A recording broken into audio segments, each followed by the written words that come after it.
Assalamualaikum warahmatullahi wabarakatuh. Pemirsa, kita lanjutkan ngaji kita ya.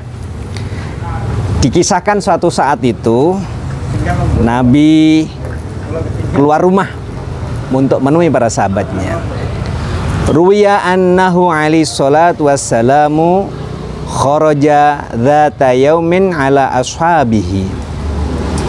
Jadi dalam hadis ini diriwayatkan suatu ketika Rasulullah SAW keluar rumah untuk menemui para sahabatnya. Apa yang dilakukan oleh Rasulullah? Faqala, Rasulullah bertanya kepada para sahabatnya, kaifa asbahtum? Wahai para sahabatku, bagaimana kalian memasuki waktu pagi hari? Ai dakhaltum fi waqtis shabahi. Faqalu, maka para sahabat menjawab, asbahna, kami memasuki waktu subuh, mu'minina, dalam keadaan beriman billahi, kepada Allah Subhanahu wa taala. Kenapa iman kepada Allah ini ternyata menjadi punjer atau soko kehidupan seseorang?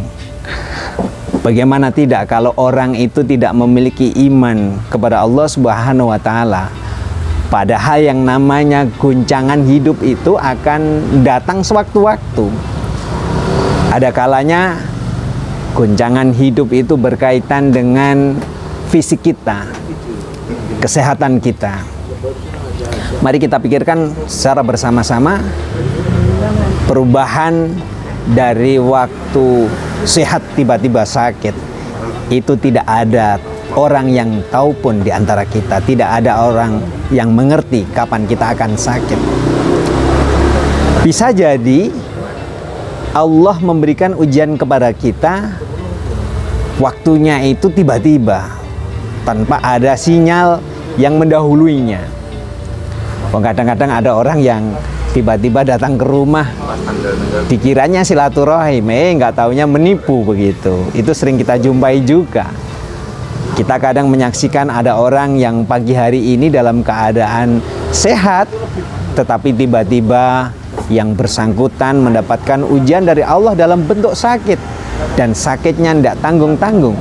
Begitu datang, orang ini langsung anfal. Bisa jadi karena stroke, bisa jadi karena serangan jantung. Maka iman kepada Allah Subhanahu wa taala adalah merupakan pondasi yang sangat luar biasa yang harus kita miliki. Sehingga di dalam hadis yang lain Rasulullah itu mengajarkan kepada kita bagaimana dari pagi sampai sore hari kita ini dihindarkan dari penyakit tidak memiliki iman.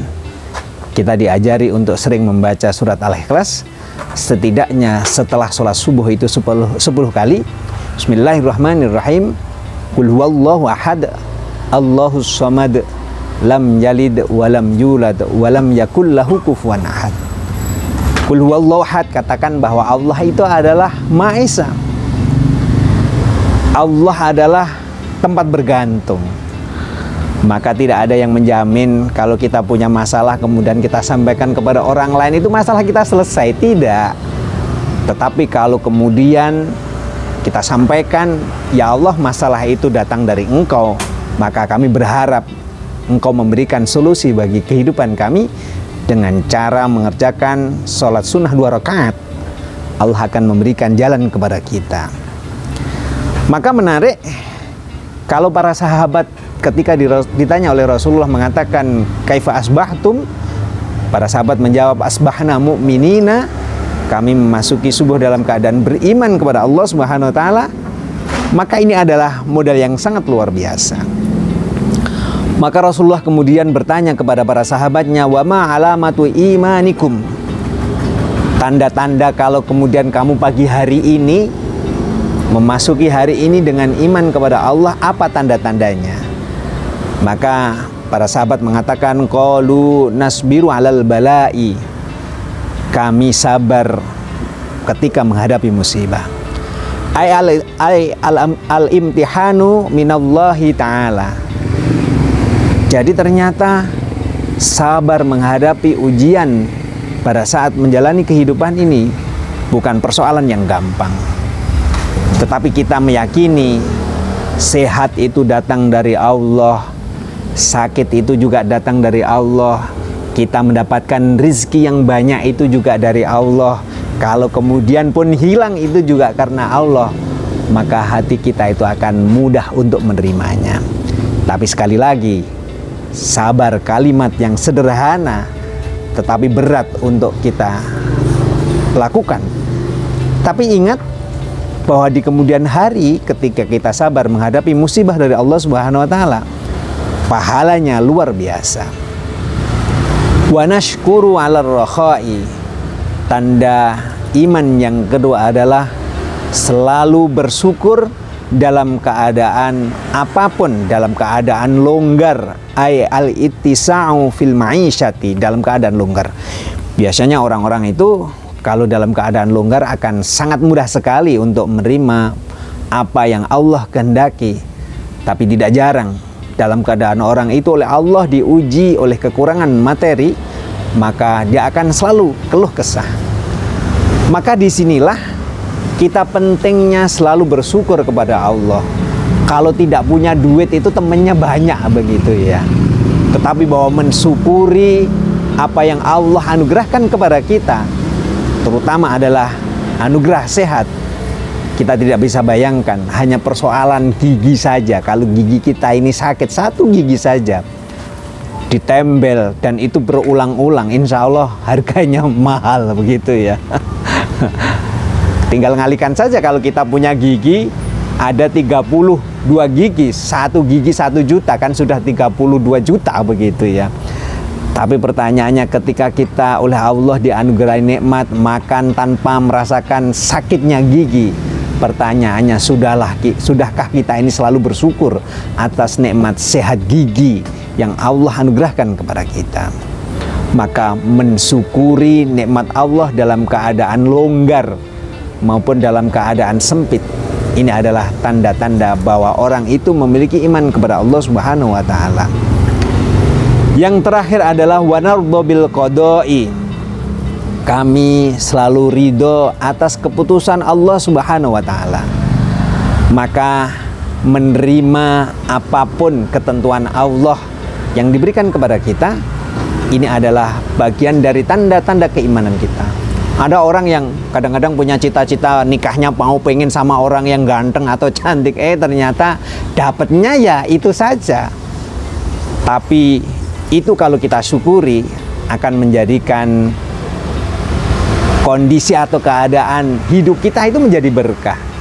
Mensyukuri nikmat Allah yang ada di depan mata kita, itu adalah merupakan cara kita menerima atas keputusan Allah Subhanahu wa taala.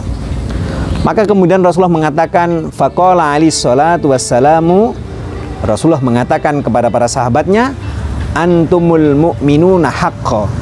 Maka kalau kemudian kalian memiliki tanda-tanda itu, kalian adalah betul-betul mukmin yang sejati, ai imanan mutabiqan lil waqi, iman yang sesuai dengan keadaan.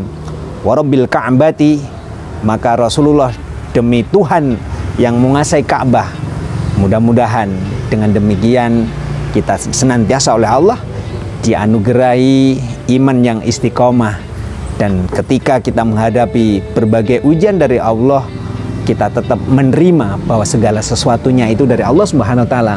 Maka mudah-mudahan kita menjadi bagian dari antumul mu'minuna haqqo, kita menjadi bagian dari orang-orang yang senantiasa memiliki iman yang sesungguhnya. Dengan demikian mudah-mudahan Allah akan memberikan keberkahan bagi kita semuanya. Bismillahirrahmanirrahim. Allahumma shalli ala sayyidina Muhammad wa ala ali sayyidina Muhammad walhamdulillahi rabbil alamin. Hamdan yuwafi ni'amahu wa yukafi mazidah. Ya Rabbana lakal hamdu kama yanbaghi li jalali wajhikal karim wa 'azimi sultanik. Allahumma shalli ala sayyidina Muhammadin al-fatih lima ughliq wal khatim lima sabaq nasridul haq bil haq wal hadi ila siratal mustaqim wala ali haqqa qadrihi wa miqdaril hadim. Allahumma innaka afuwwun karim tuhibbul afwa fa'fu anna ya karim. Rabbana atina fid dunya hasanah wa fil akhirati hasanah wa qina adzabannar. Sallallahu ala sayyidina Muhammadin nabil ummi wa ala alihi wa sahbihi wa barik wa sallim. Walhamdulillahirabbil alamin. Sampai ketemu di lain kesempatan. Wallahu muwaffiq ila aqwamit thoriq. Assalamualaikum warahmatullahi wabarakatuh.